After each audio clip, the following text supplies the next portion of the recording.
한국에 다시 속지 마세요. 이 4가지 사실이 한국의 진면목을 드러냅니다. 한국과 중국의 관계는 항상 미묘했는데 많은 네티즌들은 그들을 김치나라라고 부르며 한국은 잘생긴 남자와 예쁜 여자들의 집합지라고 말합니다. 거리를 걸으면 언제든 마음에 드는 상대를 만날 수 있습니다. 하지만 한국의 실제 모습은 어떤 국가인가요? 많은 중국인들은 아직도 모르는 부분이 많습니다. 한번 실제로 방문해 보면 상상과는 다소 다른 것을 발견할 것입니다. 한국인의 이중인격. 한국은 겉으로는 화려하지만 내부는 복잡한 나라입니다. 동아시아 국가로서 한국인들은 계급과 예의를 매우 중요시합니다. 서로 다른 신분의 사람들은 서로 다른 경례를 사용해야 하며 학생들은 선생님과 선배들에게 90도 경례를 해야 합니다. 사회에서도 마찬가지입니다. 이러한 예의 문화는 어느 정도 교양을 나타내지만 여러 가지 문제를 낳기도 합니다. 먼저 한국인들은 내부에서 예의를 매우 중요시하지만 외부에서는 그렇지 않습니다. 국제 스포츠 대회에서 한국 선수들은 종종 승리를 위해 상당히 의심스러운 수단을 사용하는데 이는 한국인들의 도덕성에 대한 의문을 낳습니다. 예를 들어 2002년 FIFA 월드컵 준결승에서 한국 축구팀은 심판의 도움을 받아 스페인 팀을 이기기 위해 다양한 방법을 사용했습니다. 이 경기는 지금까지 스페인 팬들에게 큰 국내 수치로 여겨집니다. 둘째, 한국 사회에서 상사와 경력이 있는 사람들은 종종 부하와 후배들을 괴롭힙니다. 후자는 예의 때문에 대응할 방법이 없어 고생만 할 뿐입니다. 이는 한국 직장에서 심각한 심리적 압력을 일으킵니다. 통계에 따르면 60% 이상의 한국 직원들이 종종 상사로부터 직장 폭력을 느낍니다. 이러한 압력이 장기간 쌓이면 한국의 자살률이 높아지는 한 가지 이유가 됩니다. 이 압력을 덜기 위해 술과 야생 생활이 많은 한국인들의 선택이 되었습니다. 한국 남성은 술성 문화가 매우 강해서 일을 한 후에도 자주 야간까지 모여 술을 마십니다. 특히 서울의 야생 생활은 유명하며 거기는 술과 음악이 곳곳에 넘쳐나며 중년 남성들은 종종 애인과 함께 자동차 모텔에서 만납니다. 그곳은 편리하고 비밀스러운 서비스를 제공합니다. 그러나 이 화려함 뒤에는 숨겨진 사회적 문제가 있습니다. 한국 남성의 술주정은 매우 높으며 많은 여성들도 술집에서 특별한 서비스를 제공하여 생계를 유지합니다.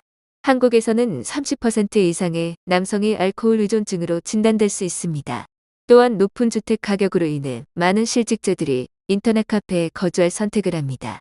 한국의 인터넷 카페는 다양한 시설을 제공하여 실직자들이 장기간 거주하면서 삶에 큰 문제 없이 지낼 수 있습니다. 이는 일부 중산층 가정의 남성이 인터넷 카페 난민으로 전락시키는데 그들은 낮에는 무직이고 밤에는 게임을 즐기며 밤을 지새우는 생활을 합니다. 이러한 생활 방식은 심각한 인터넷 중독 문제를 야기시킵니다. 요약하면 한국의 경제 발전은 빠르게 진행되었지만 부의 격차는 계속 커지고 도시의 아름다운 야생생활과 변방인구의 어려운 생존은 대조를 이룹니다. 한국 성형수술 산업의 밝은 면과 어두운 면. 한국을 밟자마자 서울의 번화가와 널리 알려진 예쁜 소년들 이 눈에 띕니다. 키가 큰 한국 남성들은 몸매가 균형 있습니다. 기본적인 볼륨 및 트렌디한 의상은 그들의 패션을 전시합니다. 거리를 걷는 한국 여성들은 청춘의 활력과 우아함을 뿜어냅니다. 그들은 매력을 발산합니다. 한국의 선진적인 성형 기술은 매우 중요합니다. 많은 사람들은 눈과 몸매를 완벽에 가깝게 가지기 위해 이러한 수술을 받을 수 있었습니다.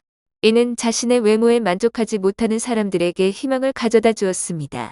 그러나 우리는 성형수술의 잠재적인 부정적인 영향을 무시해서는 안 됩니다. 먼저 그것은 여성들이 마주치는 외모에 대한 불안을 더욱 심화시킵니다. 한국에서 예쁜 직원들은 승진에 더 용이하며 이는 여성들이 공정한 대우를 받기 위해 성형을 선택하게 합니다.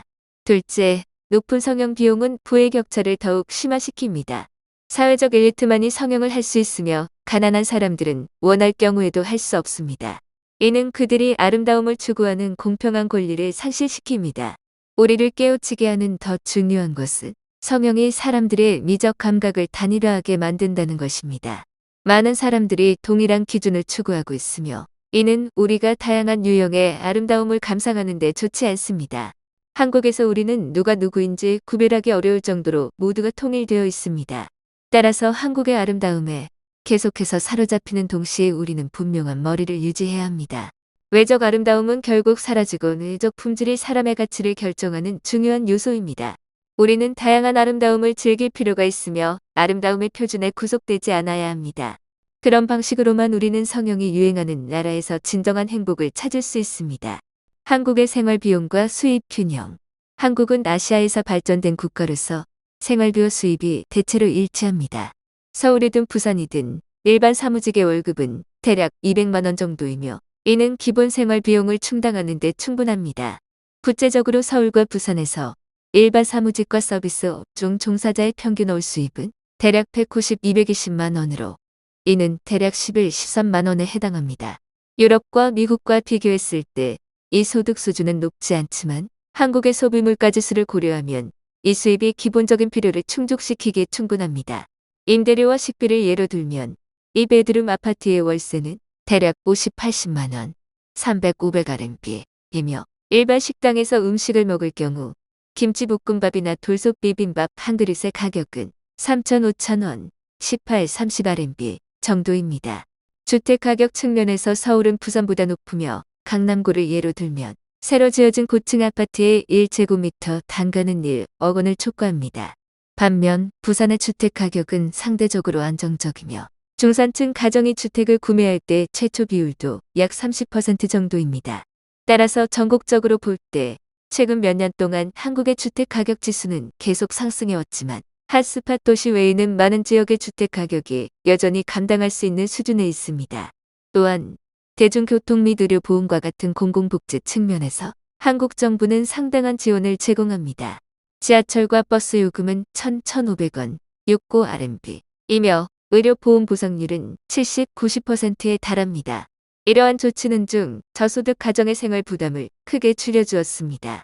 따라서 전반적으로 보면 한국의 생활 품질은 높으며 물가와 소득이 상호 조화를 이루고 있으며 국민의 생활 압력도 비교적 적습니다. 미래에도 이러한 균형 상태가 장기간 유지될 것으로 예상됩니다. 한국의 독특한 음식 문화. 한국의 대표적인 음식은 단연컨대 김치와 바베큐입니다. 김치는 맛이 풍부하고 영양이 풍부하여 반 귀신이라고 불립니다. 한국인들은 이제 김치를 연중 먹고 있으며 이는 한국 음식의 필수적인 부분입니다. 한국의 바베큐 숍은 어디에서나 볼 수 있으며 신선한 고기와 독특한 소스를 제공합니다. 많은 관광객들에게 필수적인 맛있는 음식입니다.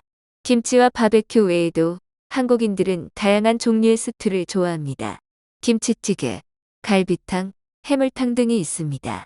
전통적으로 수프는 한국인들에게 중요한 주식이며 식사 테이블에 빠지지 않는 부재입니다. 수프 재료는 풍부하고 제조 과정이 정교하여 한국인들의 미식에 대한 열망을 보여줍니다. 그러나 우리는 한국의 음식이 특정한 문제를 가지고 있다는 것을 인식해야 합니다. 예를 들어 한국식 김치와 바베큐는 매우 짠맛이 나고 많은 양의 소금, 고추 및 절임 첨가제가 함유되어 있습니다. 장기적으로 이러한 음식을 과도하게 섭취하면 건강에 해로울 수 있습니다. 또한 한국인들은 매우 뜨거운 음식을 좋아하는데 종종 찬 음료를 마시면서 뜨거운 음식을 먹기 때문에 이러한 온도 차이가 큰 조합 방식은 많은 외국인들에게 받아들이기 어렵습니다. 보고된 바에 따르면 이러한 식습관의 영향으로 한국은 식도암과 위암의 고발지 중 하나입니다. 따라서 한국의 음식 문화는 맛있는 한편 건강에 좋지 않은 특이한 맛과 식사 방식을 가지고 있으며 이는 한국의 음식 문화가 반성하고 개선해야 할 부분입니다. 음식과 비교할 때 과일과 채소는 한국에서 상당히 비싸며 특히 오렌지와 멜론과 같은 과일입니다. 우리는 국토 면적이 제한되어 있기 때문에 대부분의 한국의 과일은 수입에 의존하고 있으며 이로 인해 한국의 과일은 고가입니다. 예를 들어 복숭아 한 개가 100RMB에 팔리는 것이 일반적이며 딸기와 레몬은 더욱 비싼데 많은 한국인들에게 이러한 과일은 구매하기 어렵기 때문에 가끔 고급 선물로 사용됩니다. 마무리. 서울의 번화한 거리에서는 현대적인 것과 전통적인 것이 어우러져 도시의 활기와 역사적 무게를 보여줍니다. 어디에서나 인간의 문화와 감정은 공통점을 가지며 우리 모두를 연결하며 다채로운 세계의 화려한 그림을 이룹니다.